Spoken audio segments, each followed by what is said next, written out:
میری چند دن پہلے کسی سے ملاقات ہوئی, انہوں نے کہا کہ سنا ہے آپ کو خلافت مل گئی, اجازت بیعت مل گئی. میں نے کہا میں نے بھی ایسے ہی سنا ہے. تو کہنے لگے کہ یہ جو شیخ ہوتا ہے نا, اس کو مرید کے بارے میں پتا ہوتا ہے سب کچھ.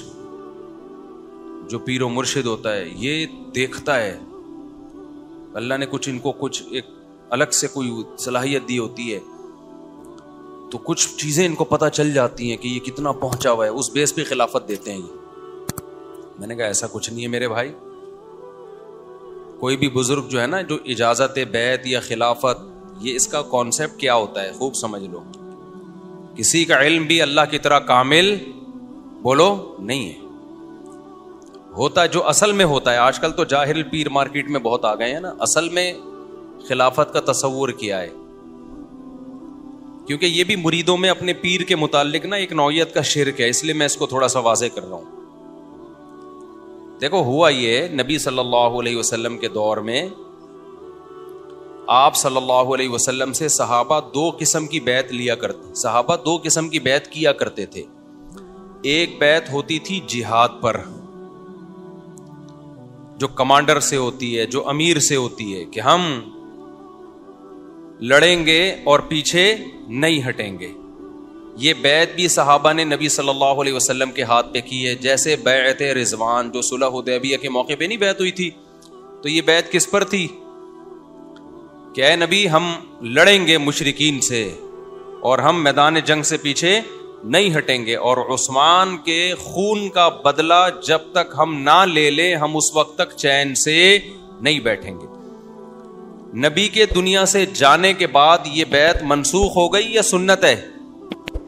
اس کے بعد بھی سنت ہے. جو بھی کمانڈر ہوگا اس کے ہاتھ پہ آپ بیعت ہو سکتے ہیں, یا زبانی قول و اقرار کرنا یہ بھی بیعت ہے. آج جب بھی کوئی آرمی میں جاتا ہے, فوج میں جاتا ہے, یا کسی ملک کی نیشنلٹی لیتا ہے, اس سے یہ معاہدہ کروایا جاتا ہے کہ آپ کنٹری کے ساتھ وفا کریں گے, آپ امریکہ کی نیشنلٹی کے لیے اپلائی کریں, تو وہاں بھی آپ سے اوتھ لینا کہتے ہیں نا, تو یہ بھی بیعت ہی ایک قسم کی معاہدہ ہے, ایگریمنٹ ہے. بھائی ہم کنٹری کے خلاف نہیں چلیں گے, یہ نہیں کریں گے, وہ نہیں کریں گے. یو کے کی نیشنلٹی جب آپ لیتے ہیں تو وہاں بھی وہ آپ سے حلف اٹھواتے ہیں. جب کوئی وزیر اعظم بنتا ہے تو اس سے حلف اٹھوایا جاتا ہے. تو یہ قدیم یہ کہاں سے چلا ہے؟ رسول اللہ صلی اللہ علیہ وسلم سے. نبی صلی اللہ علیہ وسلم صحابہ سے جہاد پر بیعت لیا کرتے تھے. پھر یہ بیعت چلی خلیفہ, جو خلیفہ ہوتا تھا اس کے ہاتھ میں لوگ بیعت کرتے. نبی کے دنیا سے جانے کے بعد خلافت کی بیعت جو لی گئی ہے وہ حضرت ابو بکر سے کے ہاتھ پہ لوگوں نے کی بیعت. ایسا ہی ہے نا بھائی, ہم آپ کو امیر مانتے ہیں, ہاتھ بڑھائیے, بیعت ہونا شروع ہو گئے. بیعت کا مطلب کیا ہے؟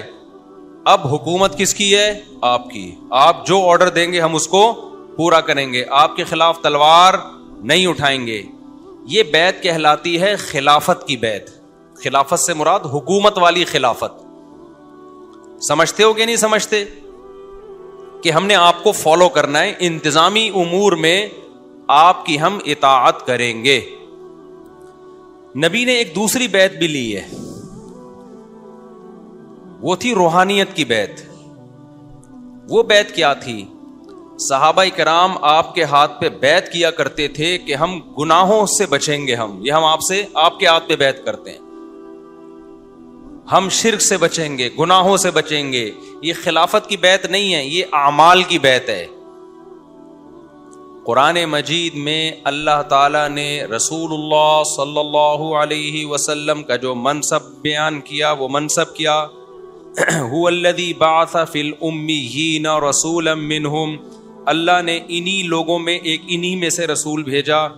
یعلمہم الکتاب, اس رسول کا کام کیا ہے؟ لوگوں کو قرآن سکھانا. اس سے پتہ چلا قرآن اخپل طریقے سے سمجھ میں نہیں آئے گا. قرآن حالانکہ عربی میں تھا, اور نبی بھی, صحابہ بھی عربی جانتے تھے, انہی کی زبان میں نازل ہوا. لیکن اللہ کہہ رہے ہیں یتلو علیہم آیاتہ, نبی ان کو قرآن پڑھ کے بھی سکھائیں گے, پڑھ کے بھی سنائیں گے. لیکن یہ پڑھ کے سنانا کافی نہیں ہوگا, بلکہ یعلمہم, نبی ان کو سکھائیں گے بھی. یہاں سے وہ مسئلہ تو حل ہو گیا. لوگ کہتے ہیں میں خود قرآن سمجھتا ہوں, مجھے کسی تفسیر کی ضرورت نہیں ہے. ارے بھائی, صحابہ خود نہیں سمجھ سکتے تھے, ان کو تو نبی نے سمجھایا ہے. تو تم کیسے خود سے سمجھ سکتے ہو؟ نبی نے صحابہ کو سمجھایا، صحابہ نے تابعین کو سمجھایا، تابعین نے تبع تابعین کو سمجھایا، تبع تابعین نے اپنے شاگردوں کو، تو کنٹینیو یہ سلسلہ تواتر کے ساتھ آج تک چلا آ رہا ہے۔ اگر کوئی کہتا ہے تفسیر میں میرا کوئی استاذ نہیں ہے تو اس کی تفسیر معتبر نہیں ہے۔ ہاں، اسی سلسلے میں 2 نمبر لوگ بھی آتے رہے اور 1 نمبر بھی آتے رہے، تو 2 نمبروں سے بچ کے 1 نمبر کو جنہوں نے فالو کرتے رہے وہ صحیح تفسیر ہے ان کے پاس، جنہوں نے 2 نمبروں کو فالو کیا وہ بھی گمراہ ہوئے، اور جنہوں نے کسی کو بھی فالو نہیں کیا، کہا کہ ہم خود سمجھیں گے، وہ بھی گمراہ ہو گئے۔ میں ایک مثال دیتا ہوں نا ڈاکٹر کی، آپ نے علاج خود سے کرنا شروع کیا تو بھی برباد، غلط ڈاکٹر کے پاس چلے گئے تو بھی برباد، صحیح ڈاکٹر کے پاس گئے تو پھر کیا ہوگے؟ کامیاب ہوگے۔ تو جو نبی کے سلسلے سے ڈسکنیکٹ ہوگا نا، اور وہ کہے گا کہ میرا کوئی استاذ نہیں ہے، یا استاذ تو ہے لیکن اس استاذ کا کوئی استاذ نہیں ہے، یا استاذ کا استاذ تو ہے آگے استاذ نہیں ہے، کہیں بھی یہ سلسلہ ڈسکنیکٹ ہوا تو سمجھو کہ گمراہی شروع۔ یہ معتبر علم نہیں ہے۔ معتبر علم جو صدیوں سے تواتر کے ساتھ سینہ بسینہ چلا آ رہا ہے۔ تو یہ ہے، یہ میں بہت اہم ٹاپک آج بیان کر رہا ہوں، اس کو کھوپڑی شریف میں بٹھا لیں اچھی طریقے سے۔ یعلمہم الکتاب، نبی کا کام یتلو علیہم آیاتہ، تلاوت کر کے سنانا۔ پھر وہ تلاوت جب صحابہ نے سنی تو صحابہ نے آگے وہی تجوید، وہی تلاوت تابعین کو پڑھائی کہ نہیں پڑھائی؟ آپ کو پتہ ہے قرآن جو ہم پڑھتے ہیں نا، یہ بھی اخپل طریقے سے پڑھنے کی اجازت نہیں ہے، جو لکھتے ہیں اخپل طریقے سے لکھنے کی بھی اجازت نہیں۔ اخپل سمجھتے ہو؟ ابے پشتو میں کہتے ہیں اپنے طریقے سے، کہتے ہیں اخپل اسٹائل دے زما، پشتو والے بولتے ہیں زما اخپل اسٹائل دے ورورا، انڈس کرولا استا ورورا، کوئٹہ میں مشہور تھا، انڈس کرولا ہے، اگر وہ کہہ نہیں ہے کہ کسی کام کا، انڈس کرولا کوئٹہ میں بڑی مشہور گاڑی تھی۔ تو اب میری بات سمجھو، یہ جو ہم قرآن پڑھتے ہیں نا، عرب اپنے طور پہ تھوڑی پڑھ سکتے ہیں۔ کسی سعودی کو دیکھا آپ نے عالم کو کہ میں چونکہ میری مدر لینگویج عربی ہے لہذا مجھے قرآن تجوید تفسیر کی بات نہیں، پہلا مرحلہ کیا ہے؟ پڑھنا۔ خود سے نہیں پڑھ سکتے بلکہ اس کا کوئی قاری استاذ ہوگا، اس استاذ کا کوئی استاذ۔ 7 مشہور قاری ہیں جن سے متواتر قراتیں ہیں۔ ہم جو قرات پڑھتے ہیں روایت حفص عن عاصم، یہ حفص جو بڑے قاری تھے کوفہ کے، جو عاصم سے روایت کرتے ہیں، یہ وہ والی قرات ہے جو عبداللہ بن مسعود نے کیسے پڑھا ہے قرآن کو، کس آیت کو کیسے پڑھا ہے انہوں نے۔ اس میں آپ کو یہ پرمیشن نہیں ہے کہ آپ اپنی طرف سے، اب جیسے ہم پڑھتے ہیں بسم اللہ مجریہا و مرساہا، حالانکہ نارمل تو پڑھنا چاہیے قاعدے کے تحت بسم اللہ مجریہا، رے تو نہیں ہے نا کوئی لفظ عربی میں، لیکن چونکہ قاری نے جو نبی سے سنا تو مجری کے بجائے مجرے پڑھا ہے، تو اسی قاری نے آگے نقل کیا مجرے، اور وہی آج تک چلا آ رہا ہے، بولو مجریہا۔ پھر نبی نے ایک آیت کو مختلف طریقوں سے پڑھا، واللیل اذا یغشا والنہار اذا تجرلا وما خلق الذکر والانثی بھی ہے، والذکر والانثی بھی ہے۔ سمجھتے ہو کہ نہیں سمجھتے؟ الحمدللہ رب العالمین الرحمن الرحیم، مالک یوم الدین بھی پڑھا اور ملک یوم الدین بھی پڑھا۔ تو آپ اپنی طرف سے نہیں پڑھ سکتے کہ میں مالک یوم الدین یا ملک، بھائی آپ قاریوں سے سن کے، کہ آپ نے اگر اس ایک قاری کی قرات پہ پڑھنا ہے تو مالک یوم الدین، دوسرے قاری کی قرات پہ پڑھنا ہے تو مالکی، دونوں قاریوں نے الگ الگ روایت کیا نبی سے، لیکن دونوں نے سنا ہے تو دونوں کا معتبر ہے۔ وما هو علی الغیب بضنین ہے نا 30ویں پارے میں، تو اس کو ایسے بھی پڑھا جاتا ہے وما هو علی الغیب بضنین، ملا کے پڑھا جاتا ہے۔ اور کتابت میں بھی ایسا ہی ہے، نبی نے جیسے لکھوا دیا قرآن اپنی نگاہوں کے سامنے، جو جس طرح کاتب وحی نے لکھ دیا، اب اس لکھے ہوئے کو بھی آپ اخپل طریقے سے نہیں لکھ سکتے۔ اس کی مثال جیسے اولائکا کا لفظ ہے، یہ میں اس لیے بتا رہا ہوں کہ اسلام سینہ بسینہ چلا ہے، اسلام میں بابے بیچ میں آئیں گے، بابا لیس اسلام ہو ہی نہیں سکتا۔ ہاں کچھ اچھے بابے آئیں گے، کچھ برے بابے آئیں گے، تو بالکل بابا لیس نہیں ہو سکتے۔ سند متصل کے ساتھ بابا چاہیے آپ کو، آپ کا بابا کون، اس کا بابا کون، اس کا بابا کون، اس کا بابا کون، یہ سند متصل کے ساتھ۔ متصل سمجھتے ہو؟ 1400 سال میں ایک دفعہ بھی یہ ڈسکنیکٹ نہیں ہونا چاہیے سلسلہ. تو اب آپ نے کیا کرنا ہے, یہ جو ہم قرآن پڑھتے ہیں, یہ جو اولائکا کا لفظ ہے, آپ نے دیکھا ہوگا الف کے بعد واو لکھا ہوتا ہے, اولائکا میں ہوتا ہے کہ نہیں ہوتا, اور لام پہ کھڑا زبر ہوتا ہے, لام کے بعد الف بولو نہیں ہوتا. حالانکہ جو پروننسیشن ہے اس میں تو الف کے بعد واو پڑھا ہی نہیں جا رہا. آپ نے کہا پڑھا تو جا نہیں رہا ہے, تو خام خامے پین کی سیاہی ضائع ہو رہی ہے, الف کے اوپر پیش ڈال دوں, واو لکھنے کی ضرورت نہیں ہے. کیا اس کی اجازت ہوگی آپ کو؟ قطعاً نہیں. آپ ویسے عربی میں کوئی خط لکھ رہے ہو تو وہ واو نہ لکھو, آپ قرآن لکھ رہے ہو تو آپ کو لکھنا پڑے گا. کیوں؟ کاتب وحی سے جو کتابت منقول ہے, جو ریٹن فارم میں قرآن آیا ہے, ریٹن فارم میں اسی طرح آیا ہے, اس میں آپ کو چینجنگ کی اجازت نہیں ہے. 30ویں پارے میں ہے نا, اقرأ بسم ربک الذی خلق, اس میں آخری آیت سے پہلے کیا ہے؟ لئن لم ينتہی لنصفعا بالناصیہ, ہے کہ نہیں؟ اب دیکھو یہ جو لفظ ہے نا لنصفعا,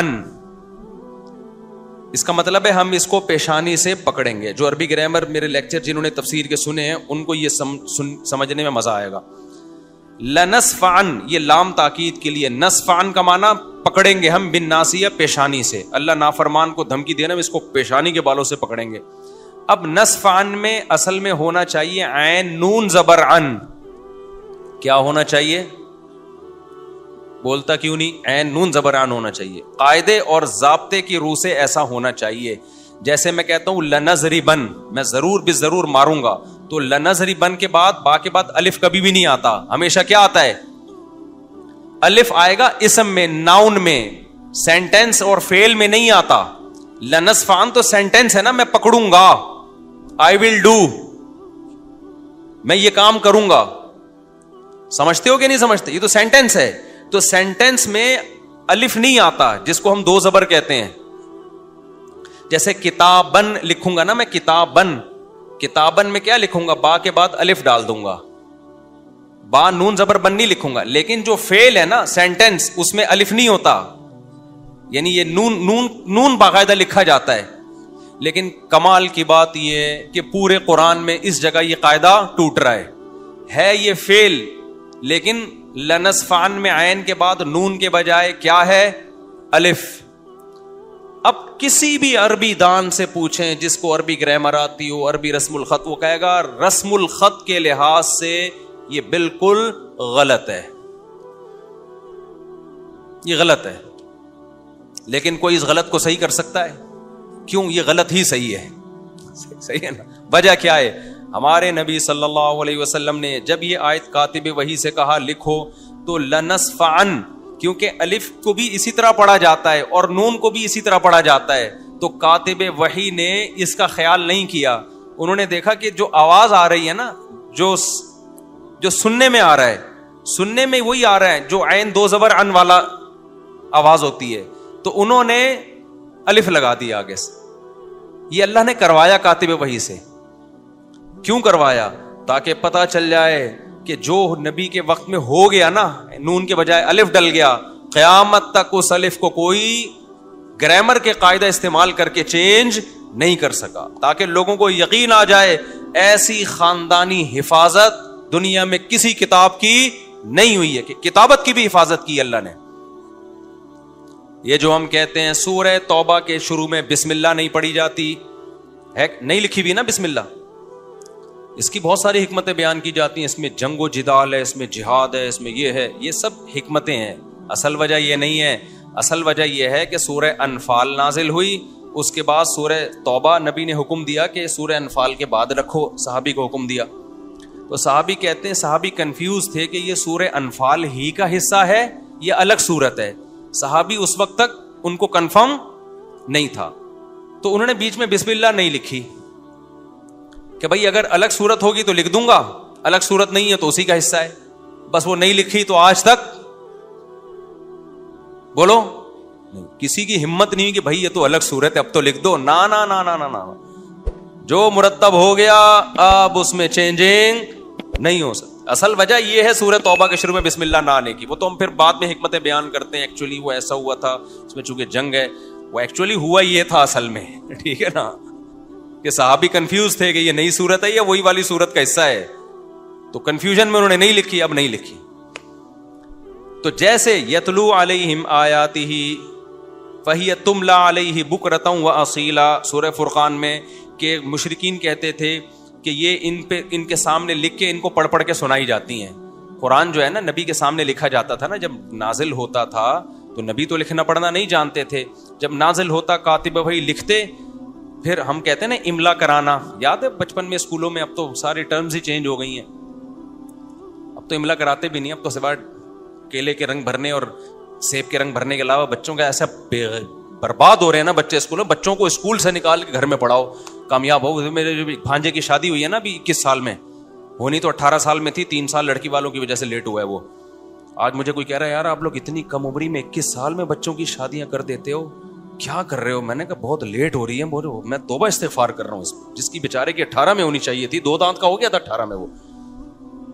ہم اللہ پہ اس معاملے میں توکل کرنے والے, اللہ توفیق دیتا ہے ہمیں توکل کی. یہ آپ لوگوں کے مسائل ہیں, بچہ اتنا کمائے گا, یہ اللہ کا شکر ہے, اس عذاب سے اللہ نے ہمیں بچا لیا. تبھی اللہ نے ہمیں خوشیاں بھی دی ہیں, ہمیں اولادیں بھی دی ہیں, پوتے بھی دیے, نواسے بھی دیے. پوتے تو ابھی میرے نہیں ہوئے, نواسے ہو گئے, نواسی ہو گئی ہے, پوتے بھی ابھی. بچے میرے وہ ہے نا, وہ چھوٹا ہے نا, کیا کریں, وہ بڑھ ہی نہیں رہا, وہ بڑا ہی نہیں ہو رہا. ابھی 11 سال کا ہوا ہے تو اس کو کس طرح سے میں 18 پہ لے کے جاؤں. تو اللہ پہ اعتماد کرو شادی بیاہ کے معاملے میں, بچوں کے معاملے میں. اللہ خوشیاں دے گا, چہروں پہ رونق دے گا, سمجھتے ہو. اور اس معاملے میں یہ کام دنیا میں لوگوں کے تانے سنے بغیر ہو ہی نہیں سکتا. اپنی بچی کی شادی کرو گے تو صلواتیں سننے کو ملیں گی, ابھی بچی اتنی بالغ ہوئی تھی شادی کر دی. بیٹے کی کرو گے لوگ تانے دیں گے, اپنی کرو گے تو تانے ملیں گے. لیکن کسی کی مت سنو, دے دنادن کرتے جاؤ. اور یہ جو فیملی پلاننگ والے کہتے ہیں نا 30 کروڑ آبادی ہو جائے گی, 40 کروڑ بھی ہو جائے نا, پاکستان میں نہ اسپیس کی کمی ہے نہ وسائل کی کمی ہے. یہ جو پاکستان بچا ہوا ہے آبادی کی وجہ سے بچا ہوا ہے. یہ اتنے لوگ ہمارے بیرون ملک جا کے ڈالر بھیج رہے ہیں, یہ آبادی نہ ہوتی تو مر چکے ہوتے ہم لوگ, سمجھتے ہو. آبادی ہوگی تو کھانے کو کچھ تھوڑا سا مل جائے گا. ابھی یہ میرے جو اتنے سارے بچے ماشاءاللہ اللہ برکت دے, تو یہ بڑے بھی تو ہوں گے, کیا خیال ہے. اتنے رہیں گے, پھر مسئلہ ہے کہ کھلائے جا رہے ہو, کما رہے نہیں ہو, تو یہ بھی تو بڑے ہو کر ہاتھ بٹائیں گے نا, یہ بھی تو بڑے ہو کر ہاتھ بٹاتے چلے جائیں گے. تو یہ فیملی پلاننگ والے یہ بتاتے ہیں کہ بچہ کھاتا ہے, یہ نہیں بتاتے کہ 2 ہاتھ اور 2 ٹانگیں لے کے پیدا ہوتا ہے, کمانے کی صلاحیت بھی ہوتی ہے اس میں. تو پاکستان میں اسپیس کی, ایک بلوچستان ہی اتنا بڑا ہے نا, پوری آبادی بڑے آرام سے بلوچستان اکیلے میں آ سکتی ہے. یہ ایک ڈاکٹر صاحب بیان کرو 30 کروڑ کی آبادی ہونے والی ہے, 40 کروڑ کی, تو لوگ دیکھو کروڑ کی آبادی. او بھائی اسپیس کتنی ہے, پاکستان نقشے میں نہ دیکھا کرو, نقشے میں تو اتنا سا ہے. لوگ دیکھ رہے ہوتے ہیں یار اتنا سا نقشے میں 30 کروڑ کہاں کھپائیں گے. ابے جب چل کے دیکھو گے پتا چلے گا بھائی اتنا سا نہیں ہے. یہاں سے حیدرآباد جاؤ خالی, حیدرآباد تک کی زمین خالی, برساتی مینڈکوں کی طرح بھی بچے پیدا کرو گے نا تو حیدرآباد تک بھی بھرنے والا نہیں ہے. اتنی یہ پاگل ہے, یہ ان کے نظریات سے ڈسے ہوئے لوگ ہیں. ان کی جب غلام قوم ہوتی ہے نا تو وہ غلاموں کی طرح سوچتی ہے, اس کی اپنی کوئی تھنکنگ نہیں ہوتی. ہم شکر ہے اسلام کو فالو کرتے ہیں, عملی طور پر جتنا ہم کوشش کرتے ہیں, میں نہیں دعویٰ کر رہا کوئی 100%, کوشش تو 100% ہی کی ہوتی ہے نا, نظریات تو ٹھیک ہے نا ہمارے, اس لیے اللہ نے ہمیں ان عذابوں سے بچایا.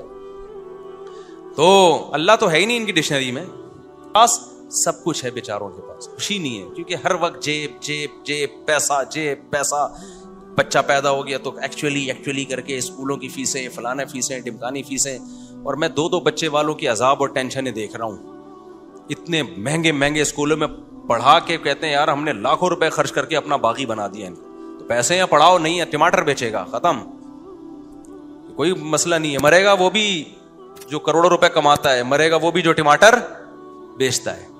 آج ایک بے روزگار آیا, کرنے کو کچھ کام ہی نہیں ہے. میں نے کہا میں بہترین کام ہے میرے پاس, آپ کا میں بہترین کام بتاتا ہوں. کہہ رہے بے روزگاری, کرنے کو کچھ نہیں ہے, یہ ہو رہا ہے. میں نے کہا بھائی تو میرے پاس آیا نا, ریڈی دلاتا ہوں, ٹماٹر لگا, اس پہ موت آ رہی ہے. پہنچنا کہاں چاہتے ہیں؟ امیزون کے ذریعے ایک دم وہاں پہنچنا چاہتے ہیں. تو ایک بندہ پہنچ گیا اور اس کا بھی دماغ خراب ہو گیا, ٹھیک ہے نا, سٹھیا گیا ہے وہ بھی. تو تم بھی وہاں پہنچو گے, شکر کرو نہیں پہنچے وہاں پہ, ورنہ اسی جیسے ہو جاؤ گے. 100 دفعہ پناہ مانگا کرو, اللہ اس جیسا نہ بنا دینا مجھے. دیکھیں نہیں ہر دوسرے بیان میں لگتا ہے کوئی دماغی کیا ہے, مچھلی دکھا رہا ہے, یہ مچھلی دیکھو, یہ میری دال دیکھو میں کھا رہا ہوں, غریبو. ٹھیک ہے, یہ اس کی علامت ہے. انزائٹی کے پیشنٹ ایسے ہوتے ہیں, پتہ ہے آپ کو, نارمل آدمی کبھی بھی ایسا نہیں ہوتا. تو اللہ پہ کیا کرو میرے بھائی, توکل کرو, خوش رہو گے اس سے. اور دنیا ویسے بھی مسافر خانہ ہے. کل ایک بندہ آیا میرے پاس کہ 5 مہینے کا حمل ہے, بچہ معذور ہے, ڈاکٹروں نے کہا گرا دو اس کو. تو بچہ معذور ہے ساری زندگی. میں نے کہا معذور بچہ پیدا ہو تو ٹینشن سے بچنے کے لیے قتل کر دو گے اس کو, ہے بھائی؟ کوئی نابینا ہے, ہاتھ پاؤں ٹیڑھے ہیں, آپ کہو کہ ساری زندگی بیچارہ کیسے سروائیو کرے گا تو اڑا دو اس کو, یہ جائز ہے؟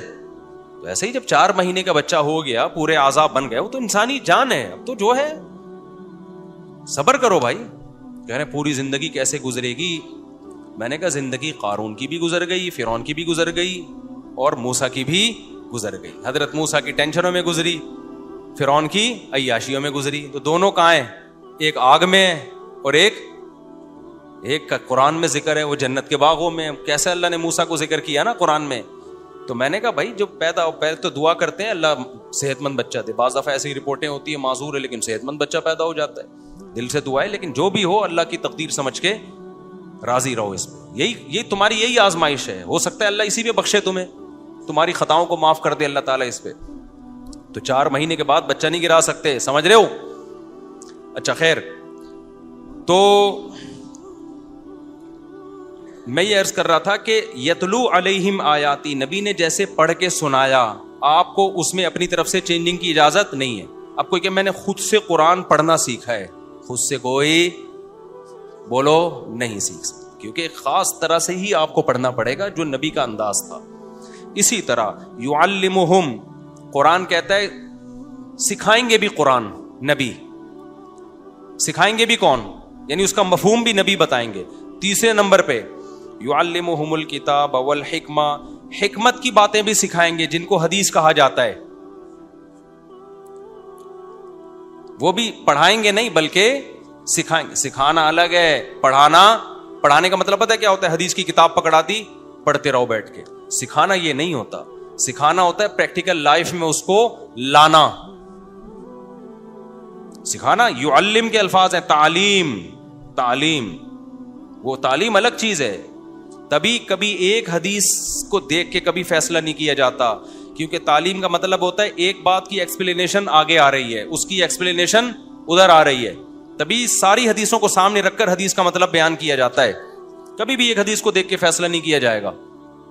سمجھتے ہو کہ نہیں سمجھتے؟ یہ تصوف میں جو میں نے بات کی ہے نا, تو پیر کے بارے میں یہ تصور رکھنا کہ اس کو ہر وقت ہماری ہر چیز کا پتہ چلتا ہے, یہ غلط ہے. پیر جب کسی کو خلافت دیتا ہے تو پیر کا غالب گمان یہ ہوتا ہے کہ یہ نیک ہے, قرائن سے اندازہ ہوتا ہے اس کو, اور اس کو اللہ نے ایک خاص فراست بھی دی ہوتی ہے. لیکن اس میں پیر سے غلطی کا امکان ہوتا ہے, کیونکہ ہے وہ بہرحال انسان. لہذا کسی کو خلافت ملی اور آپ نے دیکھا یہ تو کبیرہ گناہ کا مرتکب ہے, تو آپ چھوڑ دیں اس سے تعلق. یہ نہ دیکھیں اتنے بڑے حضرت جی نے اس کو خلافت دی, بولے بھائی حضرت جی سے غلطی ہو گئی, ہمیں پتا ہے یہ تو بندہ ہی 2 نمبر ہے, یہ تو زنا کرتا ہے, یہ تو چوری کرتا ہے. کیونکہ ایسے ہوتے ہیں لوگ, پیر کو بے وقوف بنا دیا, پیر سمجھے بہت نیک ہے. تو انسان ہے نا پیر بھی, لیکن اکثر اس میں مسٹیک, جو صحیح پیر ہے اکثر ان سے مسٹیک ہوتی نہیں ہے, لیکن ہو سکتی ہے. تو یہ کوئی عالم الغیب والا معاملہ نہیں ہے. سمجھتے ہو گے نہیں سمجھتے؟